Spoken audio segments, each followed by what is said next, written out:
Hello! Welcome back po dito sa Angel Francia PH Tarot, Aries, Sun, Moon, Rising, and Venus placements. And of course, to our cross watchers, ayan, magandang umaga, tanghali, hapon, or gabi po sa inyong lahat.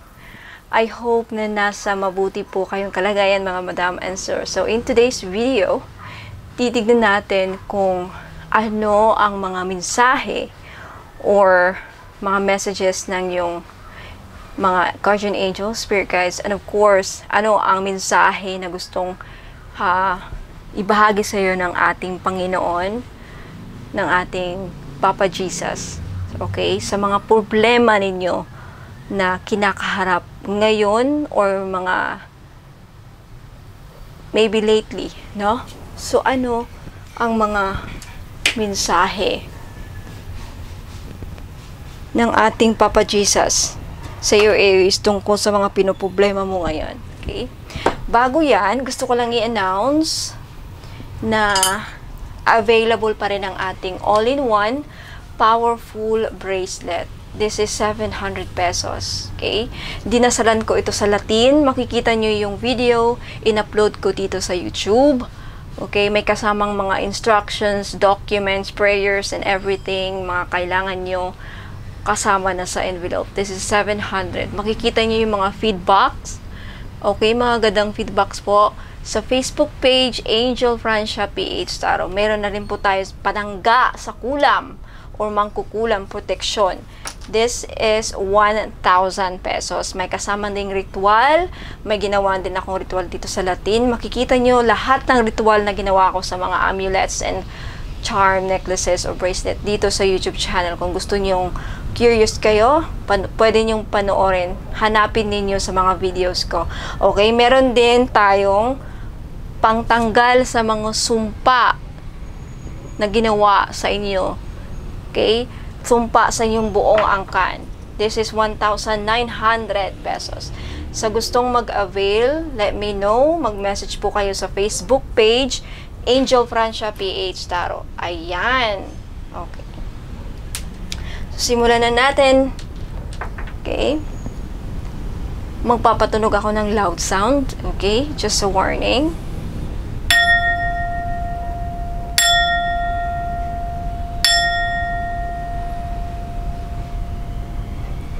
Alright. So, Aries, tignan muna natin kung ano yung mga pinoproblema niyo lately. Okay. If this reading resonates with you, let me know in the comments. Okay. Spirit guides and angels, ano ang mga pinoproblema ngayon ng ating mga Aries at ano ang mensahe na gustong ibahagi ng ating Panginoon ni Papa Jesus at ng mga guardian angels. Ano mga pinoproblema ng aming Aries, Sun, Moon, Rising, and Venus signs, and of course cross watchers, you are welcome dito na manood and mag-claim sa mga positive messages. Okay, Aries, mga pinoproblema ninyo. Una, schedule. Okay? Nahirapan kayong i-manage yung time ninyo sa trabaho, sa pamilya. Let's see. Okay, nahirapan kayong ikalma, mukhang magulo ang iniisip ninyo, hindi kayo makatulog. Let's see. Mahirapan kayong mag-move on sa isang sitwasyon o isang relationship na nag-end. Okay, nahirapan kang mag-decide. Let's see, ano pa? Apology. Some of you are guilty. Okay? Some of you are asking for forgiveness pero hindi kayo pinatawad, or may gustong humingi sa iyo ng apology pero hindi niyo pinapatawad. Nahirapan kayong patawaran ng isang tao. Yan ang problema. Okay, let's see. You have alliance. Nahirapan kayong magtiwala ulit. Okay? Sa mga tao. Okay. I feel like nahirapan kayong kumuha ng ebidensya or nakakuha kayo ng ebidensya, kaya yan, nahirapan kayong magtiwala ulit sa isang tao. Nahuli mong ng loko, parang walang swerte sa buhay, yan ang pinoproblema ninyo. Nahirapan kayong manalo sa loto, Aries, parang pinoproblema nyo lately. Okay? Nahirapan kayo talaga sa buhay. There is obstruction. There is parang malapit na yung pera pero may pumipigil. There is a signing of contract, deal na nangyari, malapit na sana pero nag-iba ang desisyon or something like that. No, there is binding. I feel like with this binding, may nagkulam sa'yo. Alam mo yung string? May humahawak sa yung, may nagkokontrol sa yung mga may kumukontrol sa buhay mo. And that's a sign, one of the signs na yung iba sa inyo kinulam. Or, ayan, yung iba sa inyo ha. Alright, next you have gain. Yun nga, parang walang profit, walang tumutubo, nahirapan kayong kumikita sa pera, nahirapan kayo sa kaperahan, pinoproblema nyo, parang walang hindi kayo abonado, parang, alam mo yun, laging malas, laging kulang, parang walang tubo, lagi ka na lang nag-uumpisa sa negosyo, walang mabenta, walang bumibili, walang prosperity na nararamdaman, walang abundance. Okay? Next, tignan natin. Oh. You have coach. Yung iba sa inyo siguro nagtitraining, real estate agent, nagbebenta ng lupa, you're a teacher, nagtiteach, coaching or something like that, pyramiding, investment, nag-i-invest, may pinoproblema about dyan. Binubuli, binubuli kayo ng mga tao, pinapakalaman, pinagchichismisan, ayan. So, yan, isa sa mga pinoproblema ninyo, parang hindi kayo tinatantanan. Nahirapan kayong mag-relax, yung iba sa inyo, hindi makahanap ng peace of mind kasi may gumugulo sa isipan ninyo or meron talang gumugulo. May gumugulo. Okay, next you have distort. Oh, obstructions. Supernatural. Alam mo, talagang kinulam. And you know what? In conjunction with this, this one, yung iba talaga sa inyo kinulam. Yung iba sa inyo kinulam. Kaya bigat na mabigat yung nararamdaman ninyo. Yung iba sa inyo, i-feeling ninyo, ang bigat-bigat ng katawan ninyo, nahirapan kayong gumalaw, kumilos, walang ganang kumain, hindi makatulog sa gabi. That's the sign na kinulam kayo. May mga butlig-butlig sa katawan na hindi maintindihan, pumunta sa doktor, ilang ano na gamutan, hindi pa rin gumagaling. That's a sign na may sumpa or kinulam kayo. Okay? What else? Last. Ayan.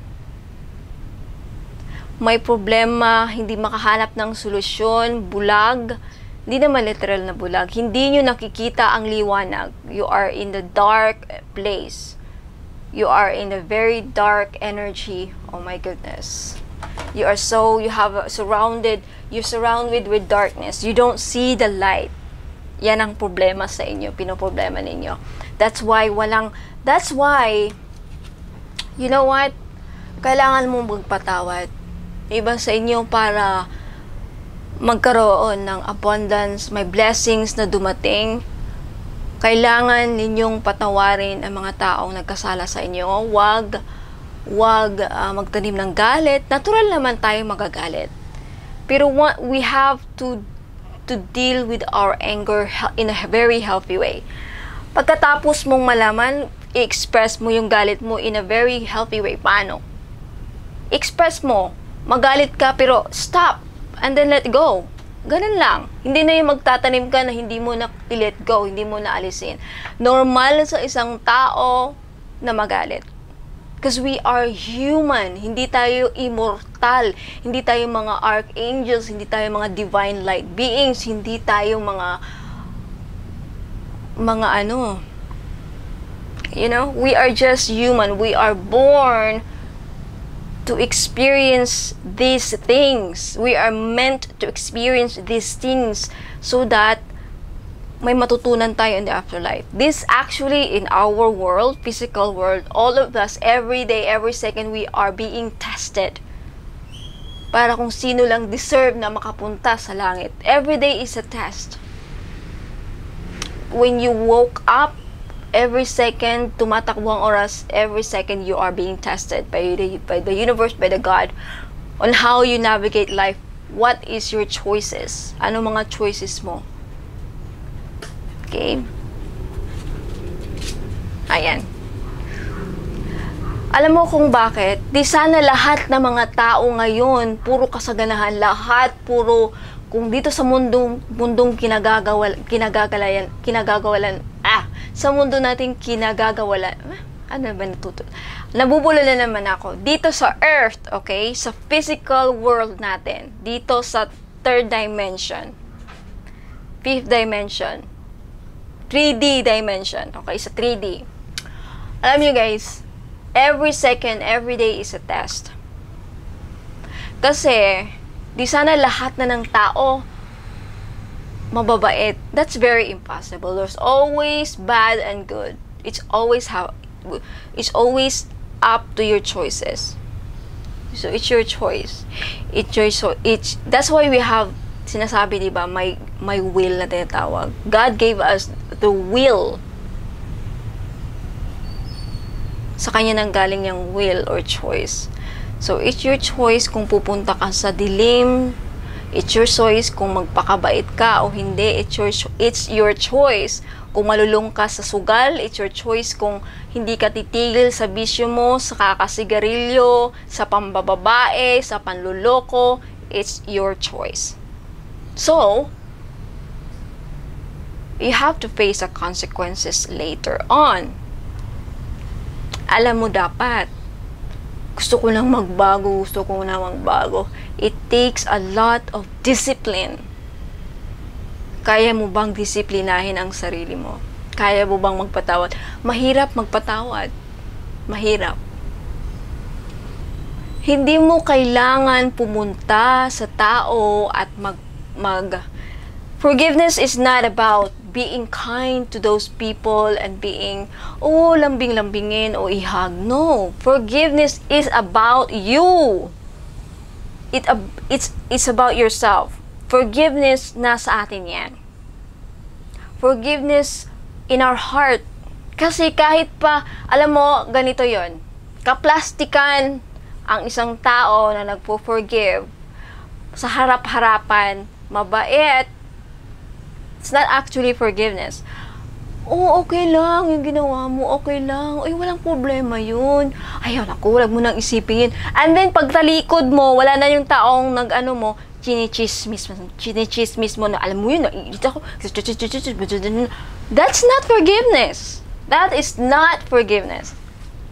Forgiveness is, kahit sa harap, sinabihan mo, ninsak mo siya, pinakita mo yung sama ng nagalit mo. Huwag mo lang siyang murahin, huwag mo lang siyang... After that, pagtalikod, wala na. Wala ka nang kinichismis about sa kanya. You let go. That's the sign of you forgiving the person. Wala ka nang galit sa kanya. Pero pinakita mo sa kanya, you have set your boundaries. You're saying no, wag ka nang pumunta dito, ayoko nang makita ang pagmumukha mo, wag ka nang magsasabi sa akin ng kung ano-ano. That's it. And wag ka nang gumawa ng masama kahit sa kanya. Move on, mag-focus ka sa sarili mo. That's a sign of forgiveness. Pero yung kaplastikan, nakarap-harapan, alam mo, maganda. Ganun. Tapos pagtalikod niya, pag alis na niyo, pagkatapos niyo mag-usap, nakauwi ka sa bahay, kausap mo yung friend, alam mo, pumunta sa dito si ano, That's not forgiveness. You are lying to yourself. Okay?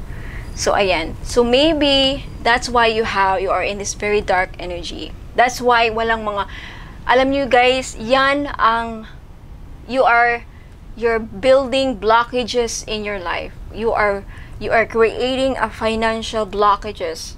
Those are the signs na you are unti-unti kang gumagawa ng blockages sa financials mo. It's true. It's true. Isang buwan ako magti-teaching about financial blockages, hindi nyo pa rin maintindihan. So, anyway, I feel like isa sa mga pinoproblema nyo din is that's why nahirapan na kayo mag-trust kasi you have been betrayed in the past. Niloko kayo, ninakawan, tinaksilan, niloko. Ayan. Nahirapan kayo. Kaya walang swerte na pumapasok sa buhay nyo. Walang swerteng nangyayari sa buhay mo. Kasi, with this kandila, with this kandila. I feel like yung iba sa inyo niritualan, ginawan ng ritual, kinulam sa loob ng cemetery. Alam nyo guys, yung mga red bracelet ko, yung mga necklace ko, kahit saan pwedeng dalhin. Na magtaka na kayo kung bakit ang mga ibang yung ibang nagbibigay sa inyo mga ganyan, bakit bawal dalhin sa cemetery? Common sense. Common sense. Bakit bawal? Protection yan dapat. Okay? Of all places, sa cemetery, ang daming mga dark energies doon, namatay, na hindi dinasalan, binasbasan ng pare, lahat. Nagsama-sama ang mga masasama at mga mabubuting mga souls nandun sa cemetery. Mas lalo mo pang ang kailangan ng mga protection, mga bracelet dito sa loob ng cemetery. Meron na naman, may nagsabi, ma'am, bawal daw isuot sa loob ng simbahan. Bakit bawal sa loob ng simbahan?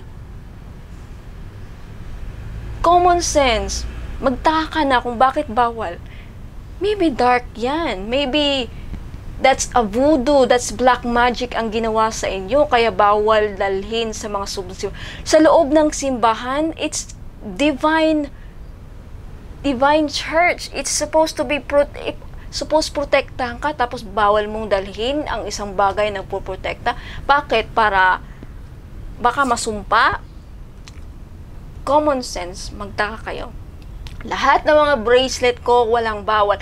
Kahit mapunta pa kayo sa impyerno, kahit mapunta pa kayo kay Hades, walang bawal. Kahit mapunta pa kayo sa ibang dimension, pwede nyong dalhin. Okay? Kahit saan. Kasi kahit saan nandun ang mga evil spirits. Sa simbahan, sa palengke, sa cemetery, mas lalo na po sa cemetery. So, mas kailangan ninyo ito. Kaya ang di ko maintindihan bakit ang dami nagsasabi, ma'am, may nabili akong ganito, ganyan, bawal, pagpunta kami ng cemetery, pinapatanggal. O, magtaka na kayo. Magtaka na kayo. These bracelets are supposed to protect you. Pag tinanggal nyo yan sa loob ng cemetery, wala, sasabay na sa'yo yun, mga bad spirits. Oh. Diba? Kaya, I really do feel na most of you Aries, kinulam kayo with this. Sinindihan kayo ng kandila, ginawan kayo ng ritual sa cemetery, ginawan kayo ng puppets, dolls, and then yan na. Nagkaroon na ng gulo sa buhay ninyo. I really do feel that you need this. You need this black, ito ang kailangan ninyo. Okay, yung iba sa inyo ha, pero kung feel nyo naman na hindi nag-resonate, hindi nyo kailangan. Hindi nyo kailangan bumili sa akin. Pero, if feeling nyo, lalo na dun sa mga pumunta na sa mga albularyo, yung talagang na-feel nila, nakahawakan kayo at nagpakonsulta kayo at confirm na may nangkulam sa'yo, you definitely need those. Okay? Kaya yan, may swerte sanang papasok, meron sanang magkaroon kayo ng profit or gain sa negosyo, magkaroon kayo ng kasaganahan, kaya lang kinulam kayo, kaya nagkaroon ng blockages. Plus, dinagdagan pa na hindi nyo pinapatawad yung mga taong humingi ng sawad, hindi kayo nag-sorry. Those, every time na hindi kayo nagpapatawad at hindi kayo humingi ng sorry, you are building up these blockages in your life. Unti-unti kang gumagawa ka ng nagpapagawa ka ng bahay, 'di ba, mga hollow blocks, may mga semento, unti-unti kang nagganyan hanggang napalibot na. So ito nang nangyari at the end, napuno na ng dark energy. Napalibutan ka ng dark energy. Hindi mo na masisinag ang liwanag. Dahil puno ng dark energies ang Aries. You know what, Aries? I'm gonna do a lot of cleansing with this reading. Kaya ka binubuli. Iba sa'yo binubuli. Ngayon, pinagbinubuli ka, nagkaroon ka ng sama ng loob. Nagalit ka sa mga taong bully. Natural yan. But it takes a very enlightened person, a spiritual enlightened person, to understand and to know better. It's not about you, it's about them. You know yourself, you know who you are. Kilala mo ba ang sarili mo? Once nakilala mo ang sarili mo, once you know your power, once you embrace your own power, si God nga hindi nga nag-judge sa atin, si God nga hindi, sila pa kaya? Sino ba sila? Sino ba sila para ganyanin ka? Don't mind them. Only God's opinion matters and only from the Divine Spirit matters. Wala nang iba. Same lang kayo pareho, same lang kayo kumakain, tumatae, mamamatay, same lang kayo, mortal lang din sila kagaya mo. So why give them power over you? 'Di ba? Okay? Okay, once you are enlightened, once you know who you are, your power is, kahit ano pang sabi ng iba, kahit anong pang paninira, hindi ka maaapektuhan kasi you know yourself. Only the weak is spiritually weakened. Pag yung spirit mo very weak, lahat ng mga evil, demon, mga words na sinasabi, yan si ano, mga ano yan, ang tawag, mga, ano bang mga words, mga bad words na sasabi ng mga, malandi yan, gagayan, malandi, makate, mga words na mga bad words, ikaw naman, para ka nang naapektuhan, yan, nadadown ka na. Those are evil words. Those are words na very dark words na nakaka-weak ng spirits natin. Okay? You know what? If may mga taong nagaganyan, bless them. Bless them. Sabihin mo, God bless them. God bless them, or ipagdasal mo sila. Huwag mo silang intindihin. Okay? You focus on yourself para ma-relax ka. Kasi lahat ng mga sinasabi nila about sa'yo, sobra ka nang naapektuhan. Diba? Sobra ka nang naapektuhan. Hindi ka na makatulog. Tinatanong mo na sa sarili mo, ano bang nagawa ko? Bakit nila ako sinasabihan ng ganyan? Bakit sobra ka naapektuhan? Bakit? Why does it matters to you so much? Yung opinion nila, bakit sobrang mahalaga para sa'yo? Bakit? Do you want to please them? Do you want to please these people na mga bad people? Mahalaga ba sa'yo kung ano ang opinion nila? It shouldn't be, Aries. Okay? So, forgive them. Let's seek on advice ni Jesus. Okay? Let's see kung ano advice, mensahe ni Papa Jesus sa sitwasyon, mga pinoproblema mo ngayon. Okay? Kukuha tayo ng 3. Kukuha tayo ng 5. 6, 7. Okay, kukuha tayo ng 3 dito kay angels. Mga angels. Sinasabi ko to sa'yo is para matulungan ko kayo. Okay? You need to see the light. You should be in a very light energy. Okay. Mga messages ni God. Judge not that you be not judged. Matthew 7:1. Okay, yan ang mensahe ni God. Judge not that you be not judged. Okay? 2, I am the good shepherd. The good shepherd give his life for the sheep. John 10:11. Kung ako sa inyo guys, basahin nyo itong mga scriptures or verses sa Bible. Okay? Yan ang mensahe sa iyo ni Jesus. Isa pa.